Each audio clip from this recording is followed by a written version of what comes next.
I'm back in the barn today because I have more seedlings to get done, more things to do. Today I'm going to be working on doing some soil blocks. So I got my soil blocker here. I'm gonna be seed starting my luffas and my cucamelons, and they aren't super inclined to getting transplanted, but they need a long time. So I'm gonna be doing them into these soil blocks, and then when I pot them up, I can put them into the paper pots, but I'm gonna be using this instead of my seed trays. I'm also super excited because, ooh, look, my seedlings, they're starting to grow. Come and check out a tour of how these guys are doing.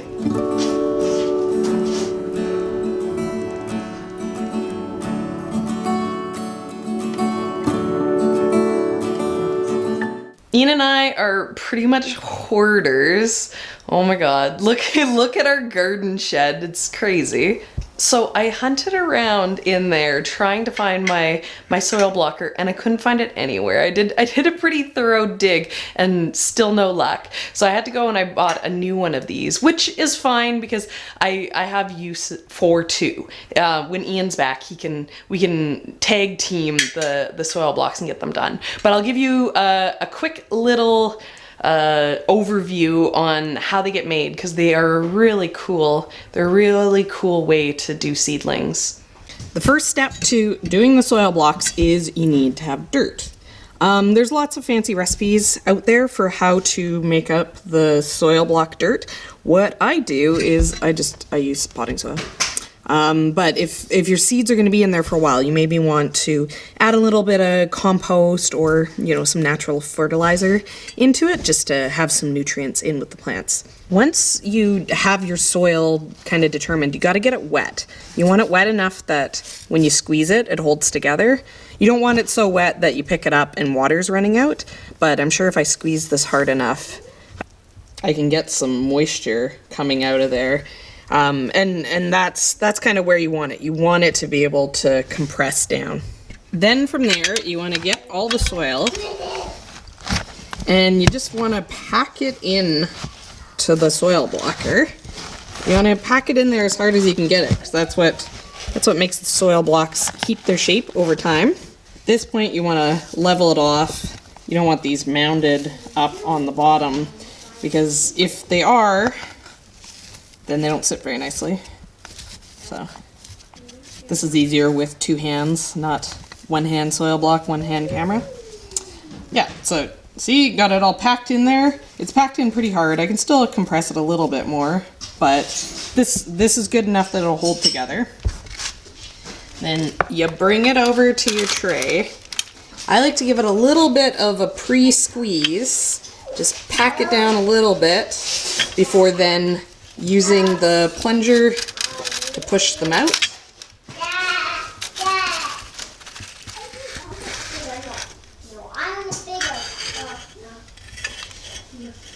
And there you go.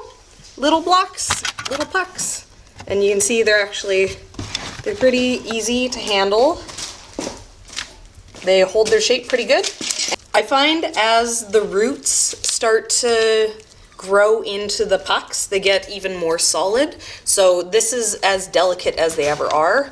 I actually was selling seedlings in the soil blocks last year, and I plan on doing it again this year, just not the stuff that needs to be in for so long. I'm not going to do the soil blocks for tomatoes and stuff like that. More so for, lettuces and kales and cauliflowers and all those type of things that kind of grow for 4 weeks before planting it out.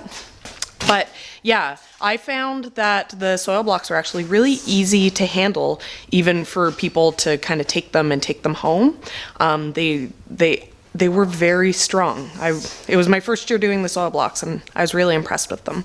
So if you have concerns about if they actually work, I can definitely say that they're pretty easy, pretty idiot proof. What are you eating? What do you have? Show me. You guys are taking all my kumquats. I don't want to. You're stripping the tree. My poor kumquat tree. You guys are eating all of my kumquats. There's going to be none left for Mummy. My only complaint with the soil blocker is I find that this little handle, like the wire on it, it starts to hurt my hand. Like it presses like just across the palm of my hand, and my hand gets super sore really quickly. And I don't know if that's because I'm compressing them super hard or what, but I think for this year I'm gonna try to get some sort of wrap.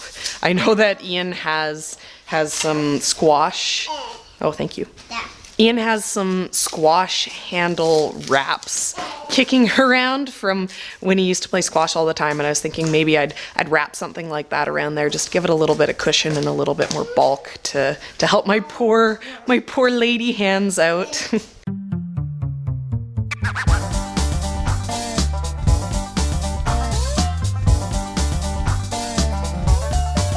And there we go. The way I have been marking my trays is on the side I've been putting some tape that has what it is, and then I've been using popsicle sticks to kind of be the marker for where things start and stop. This is probably a bad idea because my kids might come and grab my popsicle sticks out and I'll lose track of everything, but fingers crossed, because it works good for me as long as it doesn't mess up.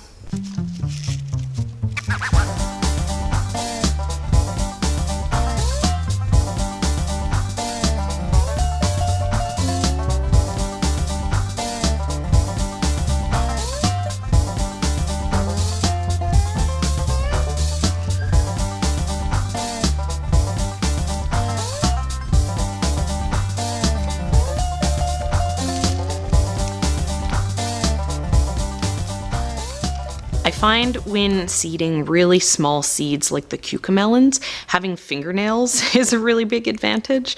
I actually put them into the palm of my hand, and then I can use my fingernails to divide out the, in this case I was planting 2 per cell, so I can divide 2 out of the cluster and then pick it up separately. Tomatoes are another seed that sometimes people have a hard time with. Part of it is just practice. The smaller the seed, the more delicate the work is. Sometimes it can take a little bit of focus and needing to slow down to be able to get the correct amount of seed per cell, but it's worth it in the long run if you then don't have to go back and thin stuff out. That takes even longer than spending that extra second to just slow down and get everything seeded properly.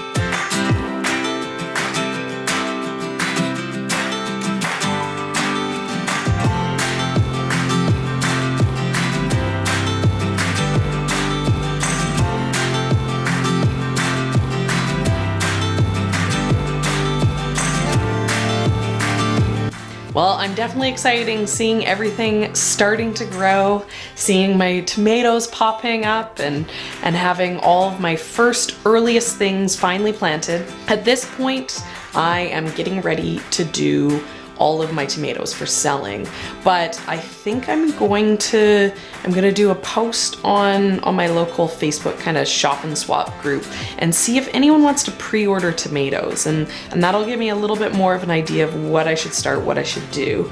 The other thing too is with those loofahs, I think there's a good chance people are gonna want the loofahs and the cucamelons too, so I should check and see if I have 50 people saying that yes, they want one. I definitely need to do more than what I started up today. So I need to get organized. I need to get my marketing part of this scheme finally going. But I'm very glad to see green. This makes me very excited every day. Every day there's more green. Every day we're one step closer to the garden again, and I'm very happy about it. For anyone new wondering what's going on with all those seedlings, I'm Serena and I'm starting a farm this year, and our first kind of way that we're gonna try to make money for the farm is we are growing seedlings that we're gonna sell to local vegetable gardeners, and I am going to grow a lot. I'm gonna grow thousands of seedlings.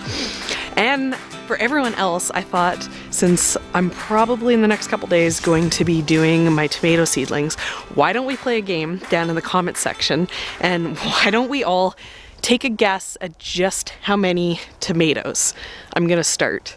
I have 72 trays, and I'm only gonna be doing full trays. I'm not gonna fuss around with just doing, you know, half trays on stuff. So how many 72 trays do you think I'm gonna be doing up in tomatoes? I don't actually know yet, so I don't even know what the number is gonna be. So let's see what your guesses are down below. It'll be fun. Okay, I'll see you guys next time.